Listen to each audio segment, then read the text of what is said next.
Hey guys, it's Quickie Baby and I'm bringing you some gameplay in the Type 64. This is a Tier 6 Chinese light tank. It's also got the benefit of being a premium vehicle. I'm playing on Lakeville. As you can see, this is it's quite an ugly matchup where the enemy have got all of their skilled players as their top tier tanks in platoons.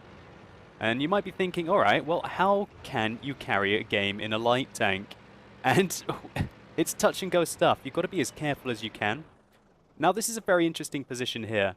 Now, quite often you see me and other players rush over there. However, when you're in a tank, which has got great camo rating, such as your light tanks like the Type 64, this is more than enough to scout enemies that like to foolishly go down this area. And I was quite lucky. It's an encounter game, and people seem to play it a lot more aggressively getting into the town. I see a Hellcat here. Luckily, he hasn't spotted me. I spot him, though. And as you can see, fortunately for me, I've got lots of firepower from behind there. We managed to take out that Hellcat. I really want to shoot that artillery, but I can't.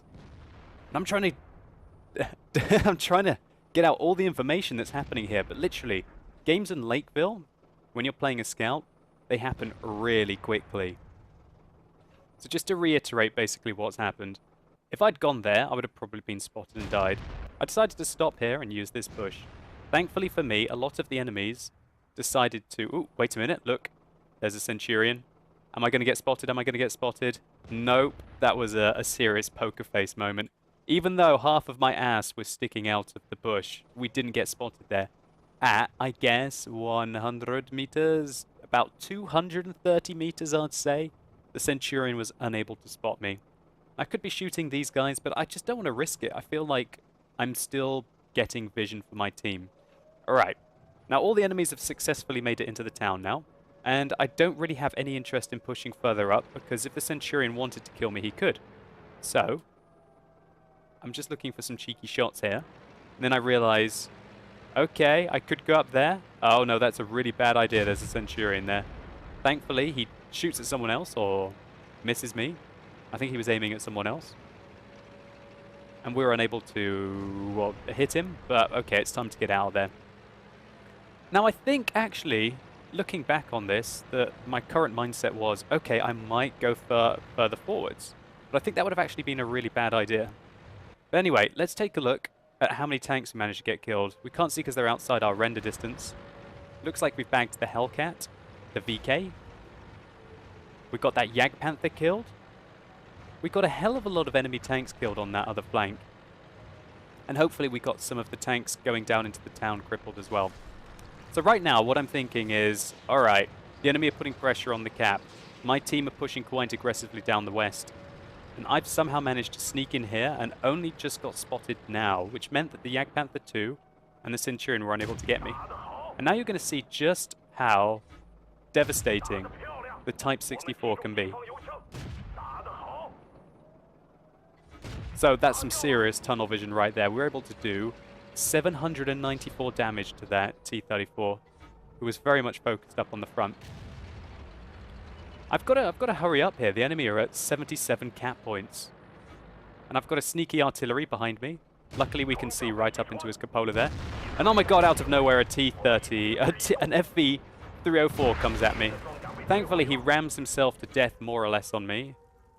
And we managed to put a casual shot into him. Luckily for me as well, the enemies were unable to cap in that time. I decided to not use my repair kit, and now I've got to be very careful. One of the things you've got to be thinking in the Type 64 is that you don't have very much health at all. And this was an absolute blitz of a game, guys. We're 4 minutes in, and both teams have basically lost all of their tanks. No one was messing around here. And I decided to go put pressure up on the T-34, and I think that was a mistake. And I think I get quite lucky here that I don't die. In fact, I probably, looking back on that, he might have not been able to get the shot through this kind of wreckage here, so to say. Well, not wreckage. I don't even know what that is. An outpost? I guess it's an outpost. Anyway, he might have not been able to shoot me through the outpost, and we might have died there. It was a little too aggressive by me. But the thing is that I was thinking at that point, okay, we've got the Borsig attacking, we've got the T-32 attacking. I might as well go in and put some pressure up. And it looks like because I went in and put some pressure and then the T-34 seemed to come after me, that the Borsig was able to ambush him in the side. So I kind of put my life on the line there, it might have been the wrong move. And so now this game's looking fairly secure. We've got a T-34. I decided to fire some premium ammunition at the guy here, but as you can see, even with the premium rounds on the Type 64, unless we have a good angle on his turret, it's not going to be going through. So this was an absolute blitz of a replay so far. We're just under 5 minutes into the game, and even at 4 minutes, everyone was dead. And that Centurion was coming round. I fire one shot really badly into the building there. I think that was a case of used server reticule. We're unable to get effective shots here on the Centurion. I decided to shoot his track again after he repaired it, but we're unable to take his track off. And now I'm getting out of there. I don't want that Centurion to spot me. And the game's definitely evened up. It's me and a T-28 prototype and 3 artillery versus a T-34. Now the enemy's M12 was last spotted at A6. And I'm taking a risk here hoping the T-34 can't get me, but I need to get away from that Centurion. I need to get into a position where the artillery can support me. And interestingly, you can see that our artillery are actually rushing down towards the T-34. So what's going through my mind right now is I want to get some distance between me and the Centurion that might be rushing after me. But I also want to be in a position now, seeing that those artilleries are being very, very aggressive, that I can support the artillery. Doesn't that sound funny? That the artilleries are rushing in and the light tank needs to support them. Alright, so this game's still definitely on. We've got 2 tanks at tier 8 on half health. Luckily for us, somebody, I think the T-28 prototype, just put a large shot into that Centurion 1. So I decide to back up this M44, who is being very, very, very aggressive. These artillery are all in a platoon together, so they should be working together. So I see that the T-34 put a shot in. I put a couple into him, and the artillery puts one into him, allowing me to finish him off. And then now, it's a Centurion. Put one into him. Fortunately, because we shot through an object there, we lost some penetration, and we were unable to go through him again. Oh, he's fired, so we're going to come out and go for it again. Hit his lower plate once. Oh no, we bounce, and luckily he doesn't manage to kill us, because he's using the 20-pounder, which is the top gun on that tank.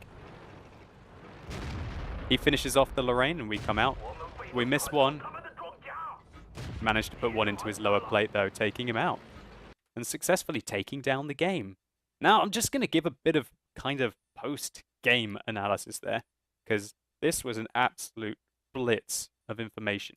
And maybe you need to rewatch it again, and I think I almost need to rewatch it again, because when this was happening, I didn't think this game went down as quickly as it did, and it was definitely an absolute blitz, and it was such a fun game for me. I showed you what the Type 64 is capable of. I've got lots of other replays on the Type 64 on my channel. One where I pick up Radley Walters on the old Redshire encounter, which is no longer in that current state in the game. But it basically is, consider it a Hellcat. Consider it a Hellcat with a slightly lower caliber gun, with a lot more speed and maneuverability, especially with the turret traverse.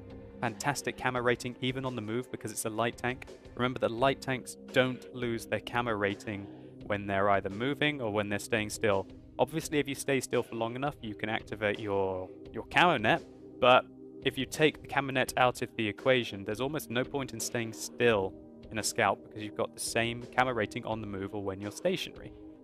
Now, one thing that I think the decision that I made is that I wanted to go down the middle because obviously you get fantastic spots from the middle. But when I stopped in the bush, I think that's where I probably saved myself and arguably had a really good role in the game, because this game ended up being really close. We had a T-28 prototype on 17% and a Grille who was just coming in to plant the last shot into the Centurion before we were able to finish him off.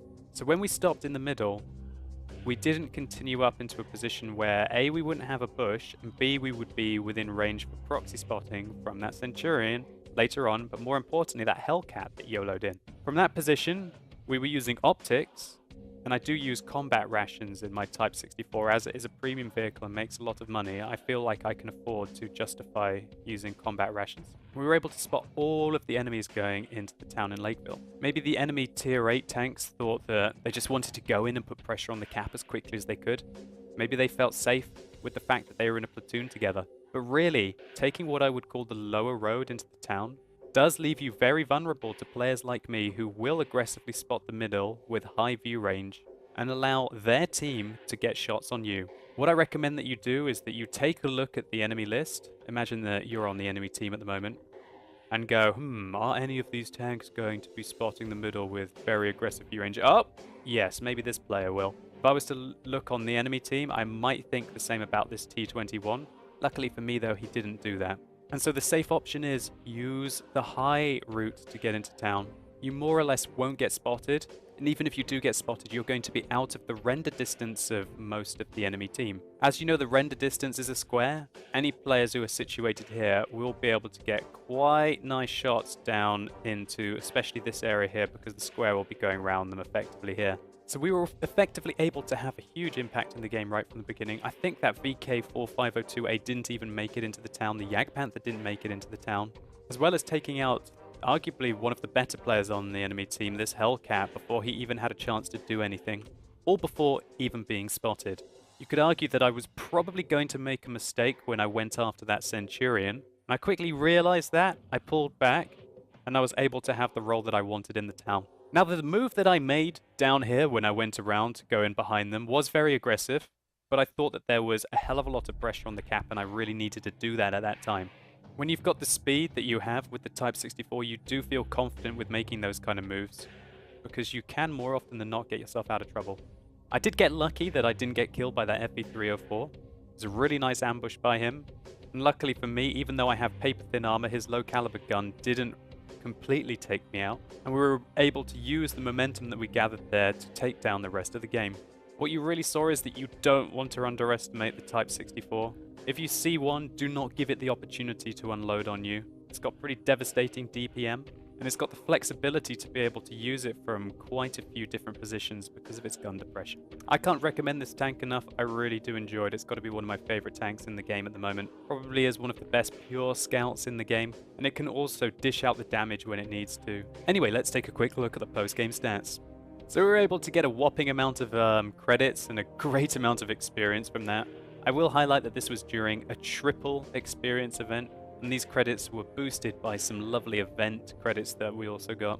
But I was very happy to pick up the Orlix medal and the Scout medal. Now the Orlix medal is for destroying 3 or more enemy tanks that are at least 2 tiers higher than you. It's definitely one of the nicer light tank medals to get. And of course Scout, fairly obvious, spotting 9 or more enemies. And we fired a lot of shots there, 31 of which we hit, 24 and 18 of those penetrated, giving us just over 2,000 damage done. Now the Type 64 is very fragile, and even though we only took 2 hits that game, we were left with barely any health. We did 2,800 damage upon detection. We managed to get 38 cheeky base defense points. So if we look at our base experience, this was 1,732 base experience, which is just shy of 2,600 with the premium account. If we look at the base credits that we made 90,000 base credits.